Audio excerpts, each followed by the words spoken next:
Hello dear students, इस video में हम गद्य आकलन यानी प्रश्न निर्मिति के बारे में समझेंगे। ये गद्य आकलन हिंदी लोकवाणी के अंदर 4 नंबर के लिए पूछा जाता है। इसमें सवालात बनाना होते हैं और इसकी कुछ कंडीशंस है। नंबर 1, इसमें 4 प्रश्न बनाने होते हैं। ऐसे प्रश्न जिनके उत्तर एक वाक्य में चेकर को मिले, यानी ऐसे प्रश्न बनाना होते हैं जिनके जवाबात चेक करने वाले को एक जुमले में ही मिले। उसके बाद नंबर 3, उत्तर लिखने की आवश्यकता नहीं है। हम सवाल तो बनाएंगे लेकिन उत्तर नहीं लिखेंगे। हर प्रश्न पर 1 मार्क दिया जाएगा। हम 4 प्रश्न बनाएंगे, 4 पर हमको 4 नंबर मिलेंगे, लेकिन आप 4 की बजाय 6-7 बनाएंगे। अगर 1-2 गलत आ जाएंगे तो बाकी नंबर हमारे सेफ रहेंगे। प्रश्न बनाते वक्त प्रश्नार्थक शब्दों का उपयोग किया जाएगा। प्रश्नार्थक शब्द यानी जब भी हम सवाल बनाएंगे तो उसमें ऐसे शब्दों का इस्तेमाल करना जरूरी है। अब प्रश्नार्थक शब्द यानी क्या, जैसे ये है कौन, कितना, किसका, कौन सा, कौन से, कौन सी, कैसे, क्यों, क्या, कहाँ, कब। देखो, कौन को कैसा लिखा जाता है, मराठी में कौन लिखा जाता है, इसमें कौन लिखा जाता है। कितना कैसा लिखा जाता है, खास करके क्या कैसे लिखा जाता है वो आप देख लो। क्यों कैसे लिखा जाता है, कहाँ कैसे लिखा जाता है। इसलिए मैं फोर्सफुली आपको कह रहा हूं कि बच्चा सवाल जब बनाता है तो उसमें कौन, क्यों, क्या, कब, कैसे जो ये प्रश्नार्थक शब्द है वो बराबर लिख नहीं पाता है, ग्रामेटिकल मिस्टेक करता है, वहां पर नंबर कटने के चांसेस हो जाते हैं। इसलिए आप ये देख लो कि कैसे लिखा जाता है और इन्हीं प्रश्नार्थक शब्दों को हमको सवाल में इस्तेमाल किए करना होता है। जाहिर सी बात है, इन शब्दों के बगैर प्रश्न नहीं बन पाएंगे। आप कौन हो, आप क्या खाते हो, क्यों खाते हो, कहाँ रहते हो, कब जाते हो, इसमें क्यों, कब, कहाँ, कैसे, ये शब्द होना बहुत जरूरी है।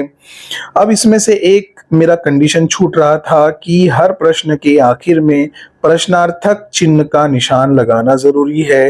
यानी जब आप सवाल बना लेंगे तो सवाल बनाने के बाद आपको सवालिया निशान, क्वेश्चन मार्क देना बहुत जरूरी होता है। इस पर आधा नंबर होता है। अगर आप नहीं देंगे तो क्या होगा, वो कट जाएगा, नंबर हमारा कट जाएगा। अब यहाँ पर हम सवाल बनाएंगे। सवाल के लिए हम ये पैराग्राफ लेंगे जो मार्च 2023 में ये पैराग्राफ पूछा हुआ है। गद्य आकलन उसके सामने लिखा हुआ है, प्रश्न निर्मिति, और 4 नंबर के लिए पूछा हुआ है। और प्रश्न किस प्रकार है, निम्नलिखित गद्यांश पढ़कर ऐसे 4 प्रश्न तैयार कीजिए जिनके उत्तर गद्यांश में एक एक वाक्य में हो। क्लियर कट आपको सवाल बोला गया है कि 4 सवाल बनाओ, ऐसे सवाल जिनका जवाब एक एक जुमले में ही हो। अब यहाँ पर ये पैराग्राफ है, हम पहली लाइन पढ़ेंगे और बनाने की कोशिश करेंगे। पहला सवाल है, पहली लाइन है, महात्मा गांधी ने पुस्तकों को व्यक्ति का सच्चा मित्र कहा है।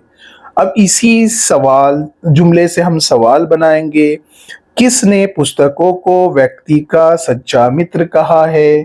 तो जवाब क्या होगा, गांधी जी। हमको जवाब लिखने की जरूरत नहीं है, ढूंढने वाला खुद तलाश कर लेगा। अब इसी लाइन से हम दूसरा सवाल भी बना सकते हैं। हमने क्या बनाया पहले कि किसने पुस्तकों को व्यक्ति का सच्चा मित्र कहा है, गांधी जी को हटा दिया, वहां पर लिख दिया किसने। फिर हम सवाल बना सकते हैं, महात्मा गांधी ने पुस्तकों को व्यक्ति का कौन सा मित्र कहा है। सच्चा हमने हटा दिया, वहां डाल दिया कौन सा, तो उसका जवाब है सच्चा मित्र कहा है। और लास्ट में हम सवालिया निशान लगाना नहीं भूलेंगे। ठीक है, हम आगे बढ़ते हैं। पुस्तकों से अधिक आनंद और कहीं कहीं किसी वस्तु में नहीं है। सबसे ज्यादा आनंद कहाँ मिलता है, तो पुस्तकों में। इस तरह का सवाल भी बनाते हैं हम। आगे हम पढ़ेंगे, पुस्तकें ज्ञान का भंडार होती है। अब ये लाइन देखो, इससे हम 2 सवाल बनाएंगे। क्या ज्ञान का भंडार होती है, सवालिया निशान, इसका जवाब होगा पुस्तकें। पुस्तकें किस चीज का भंडार होती है, हमने ज्ञान को हटा दिया है और उसके जगह लग दिया है किसको, किसका, तो पुस्तकें किसका भंडार होती है? तो ज्ञान का भंडार होती है। पुस्तकों में समाज पर प्रभाव डालने की अद्भुत क्षमता होती है। तो हम इस लाइन से सवाल बनाएंगे, किस में समाज पर प्रभाव डालने की अद्भुत क्षमता होती है? सवालिया निशान। तो जवाब क्या आएगा? पुस्तकें। पुस्तक में ऐसी शक्ति होती है कि वो सोए देश में जागृति मंत्र फूंक दे। इसी लाइन पर हम सवाल बना सकते हैं कि पुस्तक में कैसी शक्ति होती है? यहाँ से हमने ऐसी को हटा दिया और यहाँ पर लिख दिया कैसी। ठीक है, और आगे जो 4 लाइन है उसकी आप प्रैक्टिस करो कि कौन से सवालात बनते हैं। हालांकि आपको 4 ही सवालात बनाना होते हैं, लेकिन आप बनाएंगे 6 से 7 सवाल। एक आधा गलत आ जाए तो उसमें हमारे मार्क्स कवर हो जाएंगे। और खास करके एग्जाम में जाने से पहले कौन, क्या, क्यों, कब, कैसे को कैसे लिखते हैं उसकी भी प्रैक्टिस करके जाए। मुझे उम्मीद है कि आपको गद्य आकलन समझ में आ गया होगा। This is School to You YouTube channel. Update for students and teachers. Please like and subscribe.